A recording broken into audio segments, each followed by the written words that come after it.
Dave Ramsey has been an influence on millions of people, primarily with his radio show, podcast, and YouTube channel. By following his advice, many regular people earning average incomes have been able to become multi-millionaires. Dave Ramsey is known for his beliefs like debt is dumb, cash is king, and he thinks 12% annual investment returns are achievable. Is Dave Ramsey's most popular advice still useful in today's day and age, or is it outdated? Take a look at Dave Ramsey's most popular advice when it comes to money and see if it's reasonable for the average person who's trying to build wealth. Watch to the end because some of this advice will be hard for you to take seriously. My name is Chris and I help teach people about money, personal finance, and investing. If you're interested in improving your financial future, make sure to subscribe to the channel and hit the like button if this video is helpful. Cut up your credit cards. Instead of racking up credit card debt and falling into the never-ending debt cycle, cut up every single one of your credit cards and never plan on using them ever again. Don't use them even if you pay off the balance every single month. Don't use them to gain rewards and cash back. Don't use them to maintain your credit score. Don't even use them for renting a car. Studies show that consumers are likely to spend more money when they make purchases on credit. When the bill comes due, you have the option to either pay it off, or if you don't have the money, you can just make small monthly payments over time, but the interest you'll end up paying will be outrageous. Even though credit cards do come with some benefits, Dave Ramsey recommends not using them at all. Don't borrow money. Debt is dumb and cash is king. In a society where high amounts of debt is considered normal, Dave Ramsey recommends not using debt at all, except for buying a new home. Even if you can buy a car with a 0% interest rate, you should pay cash so that you own the car outright, because borrowing money increases risk. This mentality came from Dave Ramsey's past when he quickly became wealthy in real estate. Back in the 1980s, when Dave Ramsey was in his 20s, he became a millionaire very quickly, and he was earning $250,000 per year.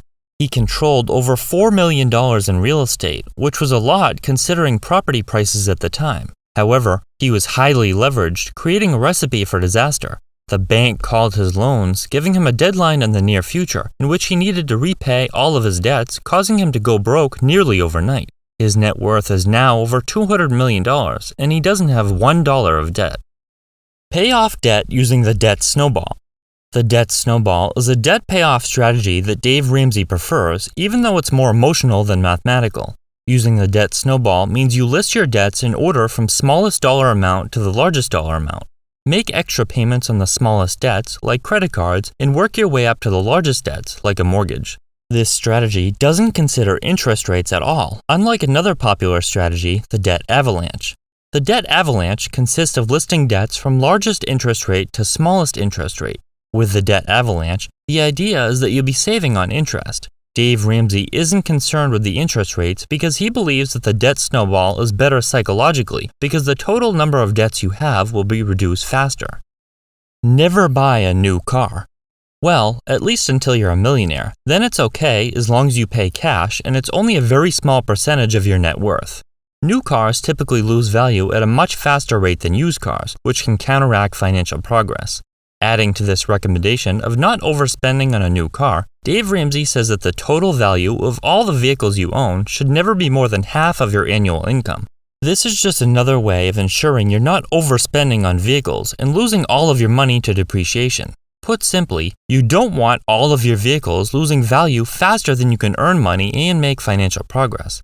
The average millionaire drives a 4-year-old car with 41,000 miles on it, and 8 out of 10 of them buy their cars in cash, so don't feel like you need to buy a brand new one before you've established yourself financially.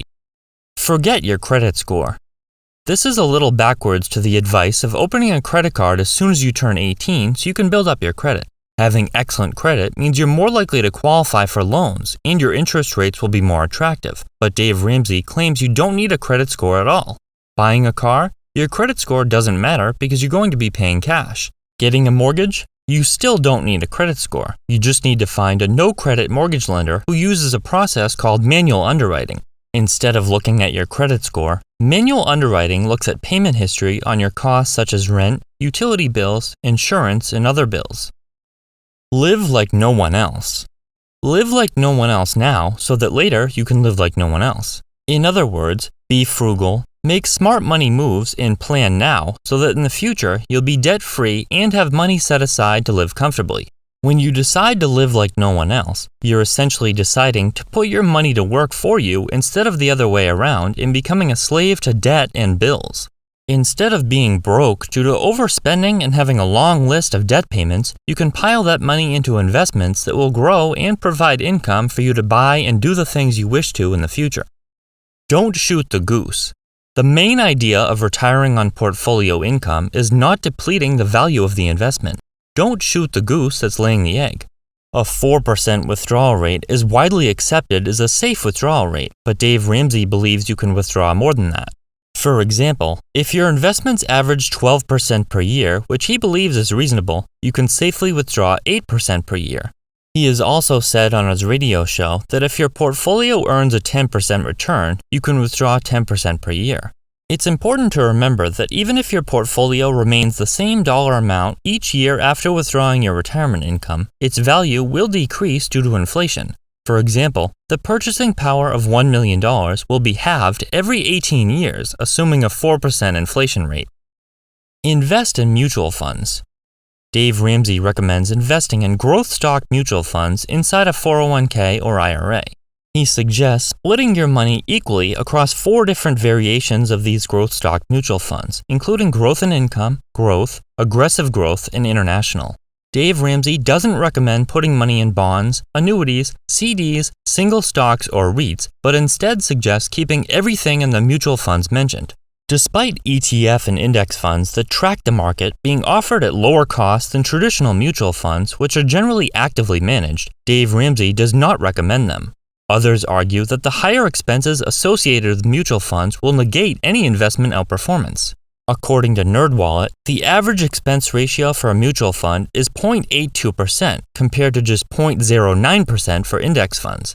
That equates to $8,200 per year versus just $900 per year in fees on $1 million investment. Buy a home that costs no more than 25% of your take-home pay. When buying a home, it's important to be conservative and not spend more than your budget can comfortably handle. Most will agree with that mentality. Housing is the biggest expense for the average household, so if you're going to be frugal anywhere, this is where you should do it. Dave Ramsey recommends buying a home with at least 10 to 20% down and only using a 15-year mortgage, so it won't take 3 decades to own it free and clear. Limit your payment, which includes principal and interest, taxes, insurance, and an HOA fee if you have it, to 25% of your take-home income, or income after taxes. The median household income in the United States in 2021 was about $71,000, so assuming an income tax rate of 15%, this means a take-home pay of about $5,000 per month. This allows for a house payment of no more than $1,250. With a 20% down payment, today's interest rates, and average property taxes and insurance, this equates to a purchase price of about $140,000, much less than the average home price of about $350,000. Dave Ramsey has some excellent money advice for the masses, and it has helped countless people take control of their finances by not overspending, getting out of debt, and investing. Not everyone agrees with everything Dave Ramsey has to say, and some of his ideas could be changed to work best for you personally. You don't need to love every piece of his advice to benefit. Simply take the pieces of advice that work best for you.